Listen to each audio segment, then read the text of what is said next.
नमस्कार दर्शक बंधु आपण समस्त को मो चैनल को पुणी थे स्वागत करुच्ची।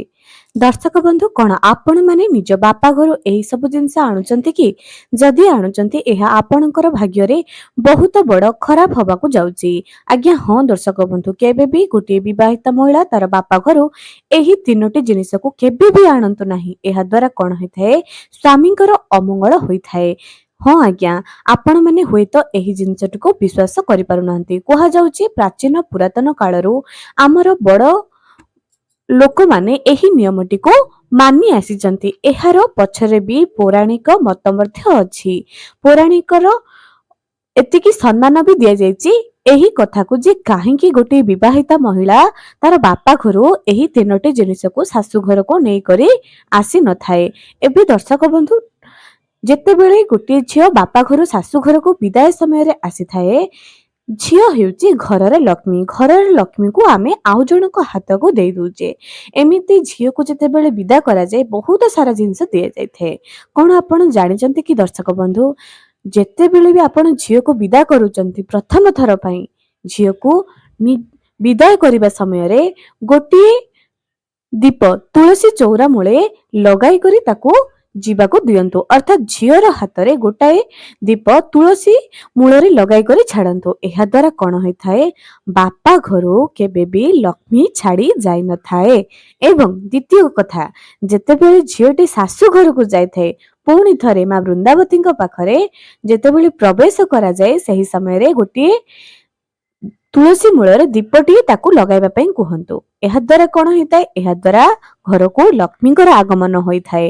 हो आज्ञा घरर बहु झियो एमाने हेउचंती लक्ष्मी। लक्ष्मी को अनादर केबे भी करंतु नाही। आमे भाबुजे केवल आमे अर्थ उपार्जन कले ही लक्ष्मी आसे, किंतु जेउ जीवित मनुष्य माने आम आख पाखरे अछंती प्रथमे सेमानकु सम्मान दबा ईश्वर आपे आपे प्रसन्न होई जिवे। एबे चलंतु बापा घरु केउ जिनिस आनिबा नाही ए विषय जानिबा। ता आगुरु मु आपण मानकु अनुरोध करूची जे जदि ए पर्यंत मो चैनल को सब्सक्राइब करनांती निहाती सब्सक्राइब करंतु। पाखरे थिबा बेल आइकन को क्लिक करी वीडियो को गोटे लाइक टे करि दियंतु एवं कमेंट सेक्शन रे जय मां लक्ष्मी निहाती लिखंतु। दर्शक बंधु प्रथम कथा गोटाए विवाहिता महिला निज स्वामींकर दीर्घायु पाई केते जे ओषा व्रत करिथाए तार ठिकणा न थाए। समस्तंकर इच्छा थाए निज स्वामींकर दीर्घायु जस कीर्ति उन्नति पाई। एबे किछि भूल महिला माने कर दियंती ना कोन करंती ना निजर जो सुना गहना थाए ताकू अन्य को दे दियंती। निजर कपड़ा पत्र को अन्य को पिंधिबा पई दे दियंती। विशेष करी बाहागर समय रे जो साड़ी कपड़ा पिंधिथिले जो गहना पिंधिथिले एहाकू केबे भी अन्य सहित शेयर करबा पई दियंतु नाही। साधारणतः गां गहली रे एही जिंसटी चालू अछि जे जदि जणे कोनोसी फंक्शन रे मिसुची आमे कोन करूचे बाहागरर ओढणी को दे दूचे। एमिति जमा भी भल नुह आज्ञा। जदि देवी निजे झियो को दे पारंती किंतु अन्य काहा सहित एहाको शेयर करंतु नाही। एहा जमा भी भल नुह निजर परिवार प्रति। एबे प्रथम जिंस कोन आनिबे नाही। जेतेबेले आपण बापा घर सासू घर आसुचंती प्रथम थर हो किंबा अन्य अन्य समय रे हो केबे भी मां को मागी करी आचार आनिबे नाही। हाँ आज्ञा केबे भी मां को मागी करी आचार आनिबे नाही। एहा द्वारा कौन होइथाए एहा द्वारा स्वामींकर अमंगल होइथाए। आचार एक खट्टा जिंस राग लुणी जिंस एहा जीवन रे एवं आपनक संपर्क रे सेमिति खट्टापण ही आनिबो रागपण ही आनिबो। तेबे केबे भी बापा घर सासू घर आसला बेले केबे भी आचार आनिबे नाही। मां को हाथ रंधा आचार जदि भल लागुची आपण मां को किछि टंका देई करी आसंतु जहाँकि गिफ्ट सदृश्य जेमिति कि आपण तांकठो सेटा किनिला परे होई जिवो। एहा द्वारा आपणकर किछि असुविधा हेबो नाही। किनि करी आनुचन किंतु मागणा रे एपरि जिंस को जमा भी आनंतु नाही। एहा आपणक पाई जमा भी भल नुह। एबे द्वितीय जिंसटी कोन अटे बापा घरु केबे भी गैस चूल्हा करेंट हीटर ए सब जिंस को आनंतु नाही। लाइटर माचिस ए सब आनंतु नाही। निया लगा जिंस किंबा चाकू छुरी ए सब जिंस को बापा घरु आनंतु नाही। केबे भी से प्रथम थर हो किंबा अन्य समय भी जो जाउचंती आनंतु नाही। आनिबार अछि त पैसा आन दियंतु निज घरे सासू घर को आसीबा परे किनंतु किंतु आनंतु नाही। କେବେ ବି ମଙ୍ଗଳବାର ଏବଂ ଶନିବାର, ଏକାଦଶୀ, ସଂକ୍ରାନ୍ତି, ଅମାବାସ୍ୟା ଏହି ଦିନ ମାନଙ୍କରେ ବାପ ଘରୁ ଶାଶୁ ଘରକୁ ଆସିବେ ନାହିଁ ଏବଂ ଗୁରୁବାର ବାପ ଘରୁ ଶାଶୁ ଘରୁ ଆସିବେ ନାହିଁ କି ଶାଶୁ ଘରୁ ବାପା ଘରକୁ ଯିବେ ନାହିଁ। ତା ସହିତ ପୂର୍ଣ୍ଣିମା ଦିନ କୁହାଯାଏ ଯେମିତିକି ରାକ୍ଷୀ ପୂର୍ଣ୍ଣିମା ଦିନ କୁହାଯାଏ, ରାକ୍ଷୀ ପୂର୍ଣ୍ଣିମା ଦିନ ଯଦି ଆପଣ ମାନେ ଯାଉଛନ୍ତି ରାକ୍ଷୀ ବାନ୍ଧିବା ପାଇଁ ତ ଯାଇକରି ସେଦିନ ପୁଣି ରିଟର୍ଣ ହେଇଗଲେ ମଙ୍ଗଳ ହୋଇଥାଏ, ଯାହା ପୌରାଣିକ ମତ ଅଛି। ବାକି ମାନିବେ ନ ମାନିବେ ତାହା ଆପଣଙ୍କର ଇଚ୍ଛା। ତୃତୀୟ ଜିନିଷଟି କଣ ଅଟେ ଯାହା ଆପଣ ଆଣିବେ ନାହିଁ? ତୃତୀୟ ଜିନିଷଟି ଏଇଆ ଅଟେ ଯେ ବାପା ଘରୁ କେବେ ବି ତାୱା ଯାହାକି ରୁଟି ସେକୁଛନ୍ତି, ଏହି ତାୱାକୁ କେବେ ବି ବାପା ଘରୁ ଶାଶୁ ଘରକୁ ଆଣିବେ ନାହିଁ। କାହିଁକି ନା ତାହା ଲୁହାରେ ତିଆରି ହୋଇଥାଏ। ଆପଣ କହିବେ ନନଷ୍ଟିକ, ନାଇଁ ଆଜ୍ଞା, ଲୁହାର କୌଣସି ବି ଜିନିଷ ସେ ତାୱା ସଦୃଶ୍ୟ ନା ହଉ କାହିଁକି, ନନଷ୍ଟିକ ବି ହଉନା କାହିଁକି, ଆପଣ ବାପା ଘରୁ ଶାଶୁ ଘରକୁ ଆଣନ୍ତୁ ନାହିଁ। ଏହା ଆପଣଙ୍କ ପକ୍ଷେ, ଆପଣଙ୍କର ପରିବାରର ପକ୍ଷେ ଜମା ବି ଭଲ ନୁହଁ। ଏହା ଆପଣଙ୍କର ପରିବାରର କେବେ ବି ମଙ୍ଗଳ କରିବ ନାହିଁ। ଯଦି ପରିବାରର ମଙ୍ଗଳ ଚାହୁଁଛନ୍ତି, ଏହା କେବେ ବି ଆପଣଙ୍କ ଘରକୁ ନେଇକରି ଆଣନ୍ତୁ ନାହିଁ। ଆଉ ଗୋଟେ ଜିନିଷ ବି ଅଛି ଆଜ୍ଞା, ଯେମିତି ଆମେ ବାପା ଘରୁ ଛୁଞ୍ଚି ସୂତା ଧରିକରି ଆସୁଥାଏ କିମ୍ବା ସିଫ୍ଟି ପିନ୍ ଧରିକରି ଆସୁଥାଏ, ଯଦି ଆପଣ ଏସବୁ ବି ଆଣୁଛନ୍ତି, ଏହା ବି ଆପଣଙ୍କ ପକ୍ଷେ ଜମା ବି ଭଲ ନୁହଁ। ତେଣୁ ଏଭଳିଆ ଜିନିଷ ବାପ ଘରୁ ଶାଶୁ ଘରକୁ କେବେ ବି ଆଣନ୍ତୁ ନାହିଁ। ଏବେ ଦର୍ଶକ ବନ୍ଧୁ ଆଉ ଗୋଟେ କଥା, ଚୁଡ଼ି, ଅଳତା ଏସବୁ ଜିନିଷ ବାପ ଘରୁ ମାଗି କରି ଲଗାନ୍ତୁ ନାହିଁ।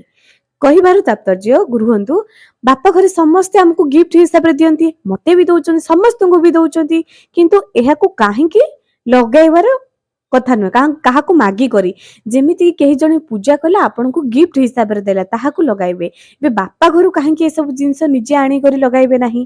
ଦର୍ଶକ ବନ୍ଧୁ, ସିନ୍ଦୁର ଏମିତି ଏକ ଜିନିଷ, ସିନ୍ଦୁର ଅଳତା ପବିତ୍ର ଜିନିଷ, ଯେତେବେଳେ ଏହା ଆମେ ସ୍ୱାମୀଙ୍କ ପଇସାରେ ଆଣିଥାଉ କିମ୍ବା ସ୍ୱାମୀଙ୍କ ଠାରୁ ଆଣିକରି ଲଗାଇଥାଉ, ଏହା ଅକ୍ଷୁଣ୍ଣ ହୋଇ ରହିଥାଏ, ଏହା କେବେ ବି ସରିନଥାଏ। ସବୁବେଳେ ଏହା ଆମକୁ ସୌଭାଗ୍ୟବତୀର ଆଶୀର୍ବାଦ ଦେଇଥାଏ। ଏବେ ବାପା ଘରୁ କାହିଁକି, ବାପାଙ୍କ ଠାରୁ ବା ବାପାଙ୍କ ପରିବାରରୁ ଆଣିକରି ଆମେ କାହିଁକି ଲଗାଇବା ନାହିଁ? ଦର୍ଶକ ବନ୍ଧୁ, ଯେତେବେଳେ ଗୋଟିଏ ଝିଅ ବାହା ହୋଇକରି ଶାଶୁଘରୁ ଆସିଥାଏ, ସେତେବେଳେ ପ୍ରଥମ ଥର ପୂଜା କରି କରି ସମସ୍ତଙ୍କ ଘରେ ଏଇଆ ଥିବ ଯେ ପୂଜା କରି ଗୋଟିଏ ସିନ୍ଦୁର ଦିଆଯାଏ। ଆପଣ ମାନେ ଚେଷ୍ଟା କରିବେ ପ୍ରଥମ ଥର ପାଇଁ ଯେଉଁ ବାପା ଘରୁ ଯେଉଁ ସିନ୍ଦୁର ଆଣିଥିଲେ, ତାହା ଯେମିତି ଏତିକି ମାତ୍ରାରେ ଆପଣ ମାନେ ଆଣିଥିବେ ଯାହାକି ସରିବ ନାହିଁ। ତାପରେ ଆପଣ ମାନେ କଣ କରିବେ, ମାଙ୍କ ଠାରୁ ଯେତେବେଳେ ବି ସିନ୍ଦୁର ଏବଂ ଶଙ୍ଖା ବାପା ମା ଅଫର ଦଉଥିବେ ନେବା ପାଇଁ, ସେତେବେଳେ ପଇସା ଆଣିଦେଇ ନିଜେ କିଣିଦେବେ କିମ୍ବା ତାହା ଅନ୍ୟ କୌଣସି ଜିନିଷରେ ବ୍ୟବହାର କରିଦେବେ। ନିଜ ସ୍ୱାମୀଙ୍କ ପଇସାରେ ଆପଣ ମାନେ ତାହାକୁ ଲଗାଇବେ। ସବୁବେଳେ ଚେଷ୍ଟା କରିବେ ଯେଉଁ ସିନ୍ଦୁର ଆଉ ଅଳତାକୁ ନିଜ ସ୍ୱାମୀଙ୍କ ପଇସାରେ ହିଁ କିଣିବା ପାଇଁ। ତେବେ ଅନ୍ୟମାନେ ଦେଲେ କଣ ଆମେ ମନା କରିଦେବା? ତାଙ୍କ ମୁହଁରେ ମନା କଲେ କରିବା କଣ ଠିକ ଅଟେ? ଯେହେତୁ ଗୁରୁଜନ ମାନେ ଦଉଛନ୍ତି, ଏହା ତ ଏକ ଆଶୀର୍ବାଦ ସ୍ୱରୂପ। ଦର୍ଶକ ବନ୍ଧୁ, ମୁହଁରେ ମନା ଏମିତି କରିବା ତ ଜମା ବି ଭଲ ନୁହଁ। ଆପଣ ମାନେ ତାଙ୍କ ଠାରୁ ପଇସା ଆଣି ଦିଅନ୍ତୁ, ଯେଉଁମାନେ ଖୁସିରେ ଦେଉଛନ୍ତି ଆପଣ ମାନେ ତାହାକୁ ଅନ୍ୟ କୌଣସି କାର୍ଯ୍ୟରେ ଲଗାଇ ଦିଅନ୍ତୁ, କିନ୍ତୁ ସବୁବେଳେ ଚେଷ୍ଟା କରିବେ ଅଳତା ଆଉ ସିନ୍ଦୁରକୁ ନିଜ ସ୍ୱାମୀଙ୍କ ପଇସାରେ ହିଁ କିଣିବା ପାଇଁ। ଯେତିକି ସାମର୍ଥ୍ୟ ଅଛି ନିଜ ସ୍ୱାମୀଙ୍କ ପଇସାରେ ହିଁ କିଣିବା ପାଇଁ। ଏବେ ଦର୍ଶକ ବନ୍ଧୁ, ଆଜିର ଏହି ଭିଡିଓଟି ଆପଣମାନଙ୍କୁ କିପରି ଲାଗିଲା କମେଣ୍ଟ ସେକ୍ସନରେ ନିଶ୍ଚୟ ଜଣାଇବେ।